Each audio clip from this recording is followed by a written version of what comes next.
Perfect. Right. Okay. Hello and welcome to this week's Natural Gardening Podcast with me, Josie Bainbird, your Natural Gardening Coach. Hope we are all doing lovely this evening. Excuse me, drinking my tea. Within seconds of me, well, not seconds, obviously, but minutes of me setting everything up ready, somebody's trimming outside. So apologies if you can hear that. And the fan's just gone off on my laptop. So apologies for that as well, if you can hear that. Please let me know if you can hear me and you can see me okay.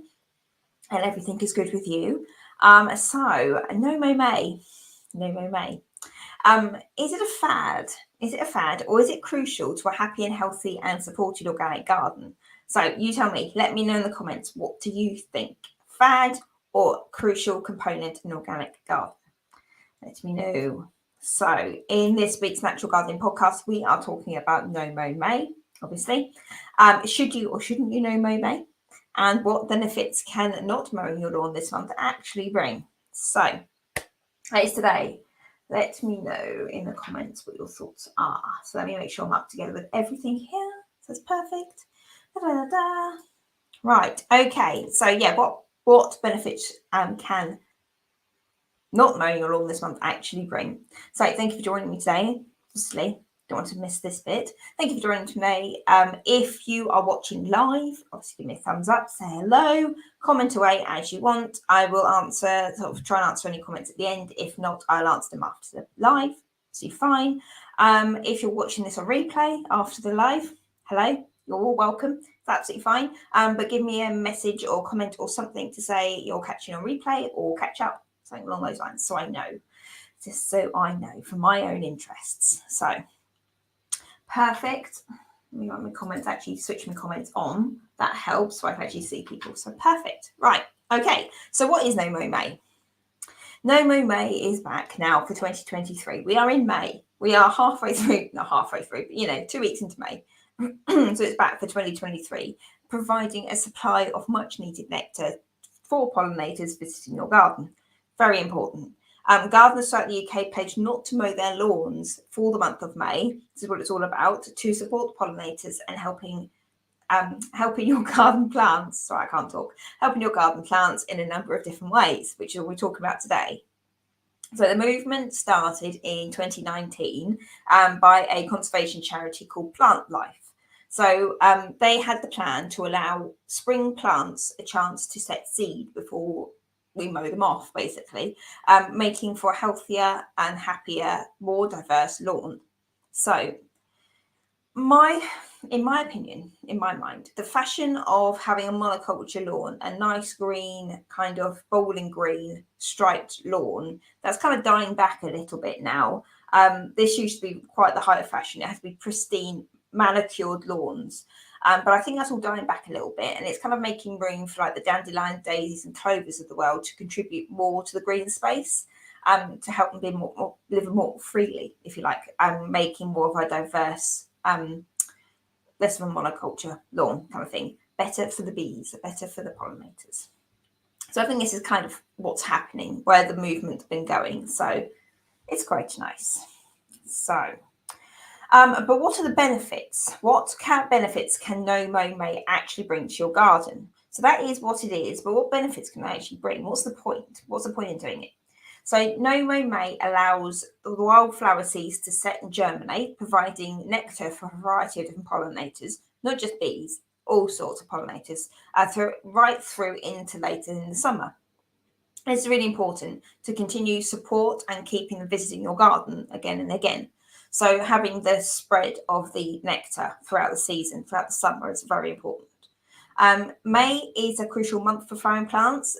This is a time they're looking to get established, to settle in, and for a strong growing year as well. So if you allow them this time to set seed and to germinate and to really get settled in, they will use this time very wisely, I'm sure. So pollinators. Pollinators are crucial to the ecosystem of the garden, absolutely crucial. They help your plants to complete their life cycle. They allow them to set seed, produce fruit, mature naturally as well. If you've got a veg patch, you'll understand how important this is. or they are, should I say. Supporting them is essential for a healthy and happy garden. So pollinators are crucial. Reducing the amount you cut your lawn can also strengthen the root systems of the grass and support the ecosystem in the soil as well. So it's not just about saving yourself time and effort.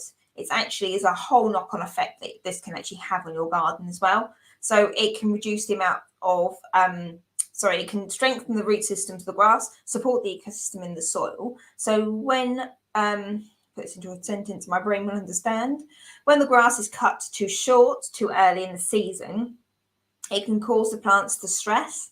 The soil can also pan as well. If it's exposed too early, it can also pan, which is like when it goes hard on the surface, the nutrients then start to lock up in the topsoil. So when it pans, all the topsoil, everything, or the top layer of topsoil will lock up and will go hard, and then it makes it harder for the water to get through and everything. So it locks up the nutrients, making it difficult for the roots to take up any nutrients they need throughout the season to grow.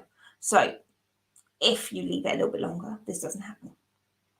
So when the soil pans, it also means, as I was saying about the water getting through, any rain or any watering that you do won't be absorbed as well. It will just run off and go down the nearest drain, which isn't good, or be reabsorbed? No, evaporated. That's what I was going for. Will be evaporated, and which will be again a waste. So we'll just wait for it to rain again, run off again, evaporated, going again.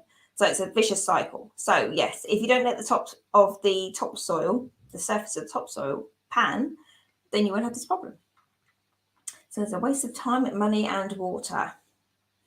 So taking May off mowing can also give you more time to relax and enjoy your garden. As I say, it's at the end of the day, if you really boil it down, it's saving you a lot of time and effort. So use this time to enjoy your garden. You're coming into a season that is all the new flowers are opening, all the new buds and shoots are appearing. It's a beautiful time of year. There's so much colour that's starting to appear this last few weeks. It really is refreshing and sort of high energy feel to it, which is really nice. So if you're not mowing your lawn, use the time that you've been mowing your lawn and just sit and enjoy your garden. If nothing else, that is an attractive prospect as to why you should do No Mow May. So why might No Mow May be such a great plan? So this is the flip side to this. So with the encouragement to not mow your lawn based on like wildflower seeds setting and growing, pollinators can be, they can expect this as the norm from your garden.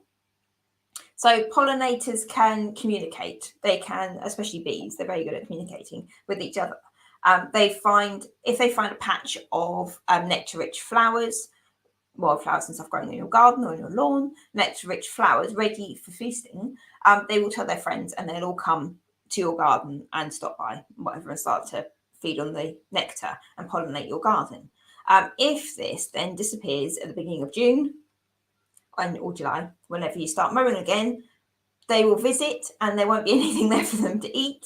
And then they're going to need this food. They visit so far, sometimes they travel for miles, and they need that food then to be able to get back to their nest or the hive.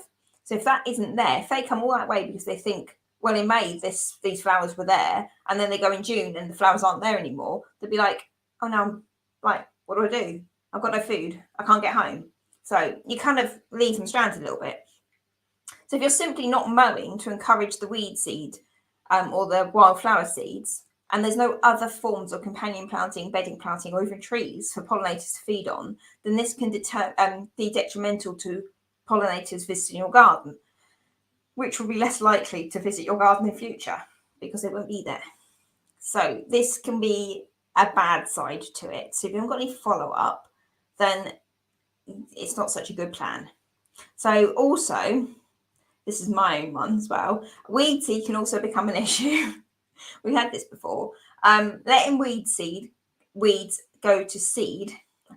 Letting weeds go to seed can become a small issue later in the summer.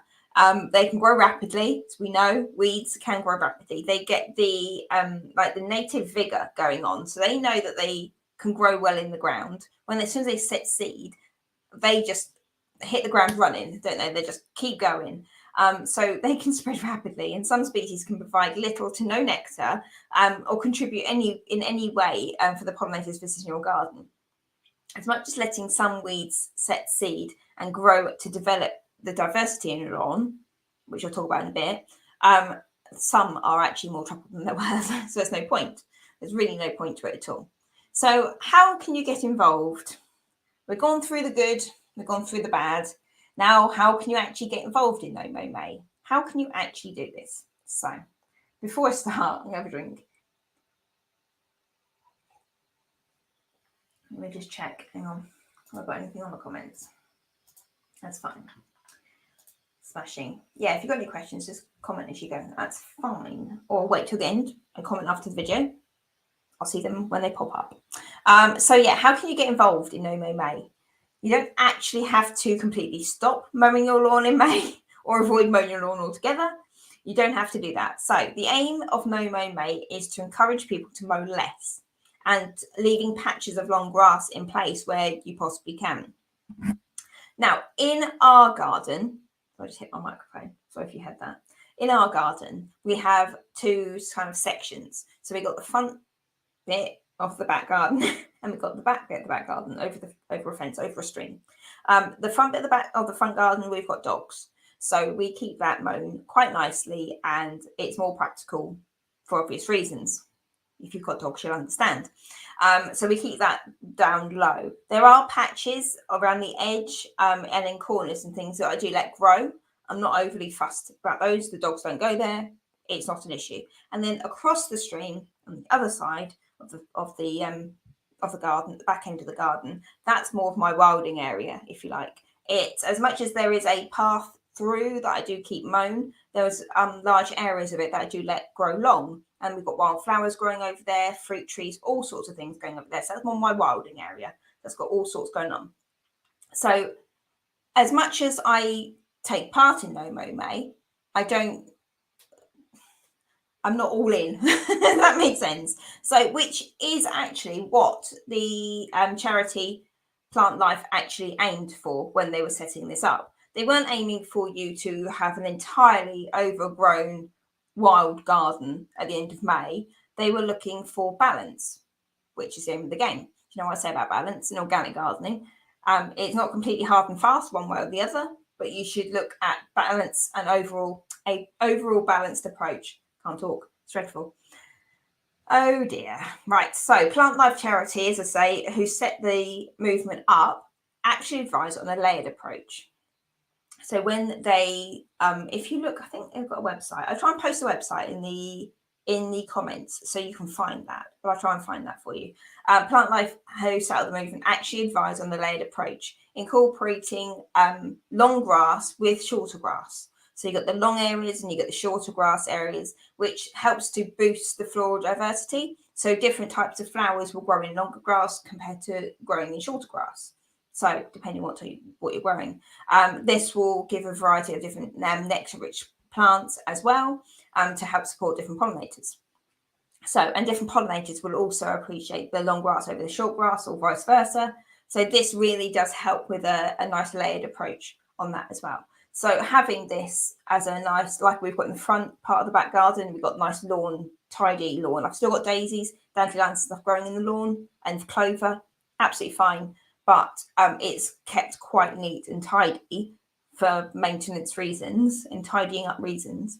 But then I do have also got the long grass to complement it.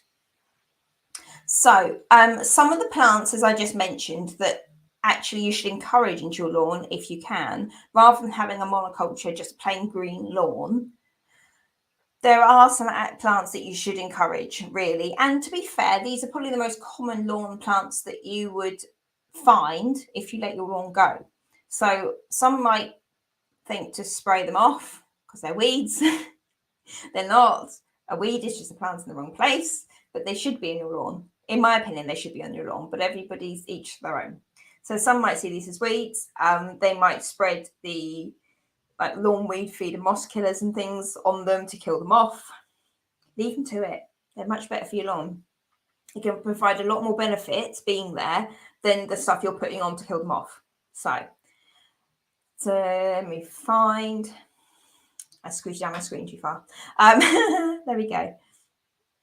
So plants like, which you can go out into your lawn and I'm sure you'll find them. White clover and red clover, quite common and very pretty when they flower. Common daisies, you all know what common daisies look like. And so Bellis perennis, if you know it by that term. Dandelions as well. These spread modestly. Dandelions, okay, they might be exceptions to the rule because sometimes they can spread far and wide. But, oh, yes, I can see some of me chatting, but we haven't signed into StreamYard, so I can't see who it is. Just comment who you are, and then I know. That's fine. Fab. Well, once I know who you are, I'll be able to reply to your comments because I can't see. It just says Facebook user. I'm sorry. Yes, so where was I? Yes, so the common daisy dandelions, they do spread. Daisies are really good because they kind of ramble through your lawn. Dandelions will spread by their seeds. So if you can, once the heads go over, before they set seed, cut the heads off. Deadhead them. Then you will prevent them spreading so far. Daisies aren't quite so bad. They just spread via like trailing and roots. So they're okay. They're good. But they do more good for your lawn than they do trying to get rid of them. It's fabulous. So yes, I think that is everything for today. Oh, hello, Katie. Yes, I can see you now. That's perfect. Yeah, so it's very interesting. No Mow May has got a lot of good things, a lot of bad things about it. But as long as you've got balance set in, you'll be good. You'll be fine. So I really do hope this has opened up your mind to, as I say, the good, bad, and the ugly of No Mow May. If you have any questions, as I say, comment away. Absolutely fine. I will answer them at the either in a minute when we've finished, because we've nearly finished, or I will answer after. If you're catching on replay, I will answer them as I see them. If you've taken something useful away from today, please give me a thumbs up so I know what I'm talking about is actually of sense to you. And if you're watching on YouTube, I will leave a link. If you're catching me on Facebook, which I can see you are, Katie, that's perfect. I will leave a link in the comments for you to find my Facebook, my YouTube channel. If you're watching on YouTube, though, please like and subscribe to see more videos from myself and from Gardening Naturally with Green Fingertips. And yes, I can't think of anything else I need to say today. I've got nothing else in my notes. So I will catch you next week on the next episode of Natural Garden Podcast. Check the links in the description and the comments for any other resources that I can find and for the website that I said about just now for Plant Life. And yes. Oh, yes, lots of weeds in the lawn are medicinal, but identifying them is important as well because a lot of weeds, depending on what they are, can look quite similar. So identifying them is important. Very good. Oh, there we go, Katie. I can see your face now. Woo-hoo. Perfect. Right. I will catch you all later. Enjoy and have a lovely rest of your week. And yeah, I will answer any comments as I see them. See you later.